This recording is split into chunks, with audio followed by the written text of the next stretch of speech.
पहली तस्वीर आज से 10 साल पहले के झारखंड की है। दूसरी तस्वीर आज की है। हरा भरा झारखंड उखाड़ दिया गया। ऐसे ही इन्होंने सिंगरौली उजाड़ा।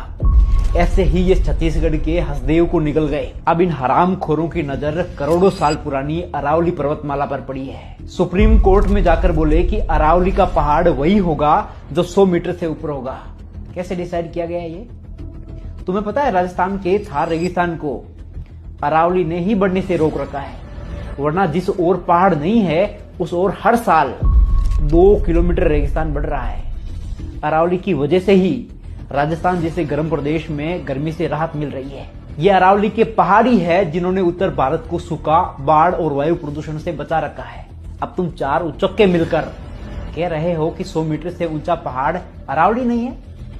गजब। आपको पता है अरावली रेंज में 1 लाख पहाड़ियां हैं। इन 1 लाख में से सिर्फ 1048 पहाड़ियां ही 100 मीटर से ऊंची है।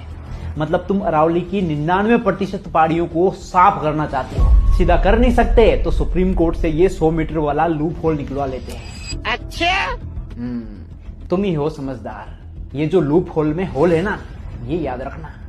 अगर अरावली की तरफ आंख भी उठाई तो अरावली की पहाड़ियों में मौजूद 2000 से ज्यादा प्रजातियों के पेड़ों की टहनियों के डंडे राजस्थानी तुम्हारे होल में डालकर तुम्हारा लूप बिगाड़ देंगे। क्यों? क्योंकि अरावली राजस्थानियों के लिए गांव है, जंगल है, माँ है। और वो गाना याद है? गांव छोड़ा बनाई, जंगल छोड़ा बनाई, माई माटी छोड़ा बनाई, लड़ाई छोड़ा बनाई।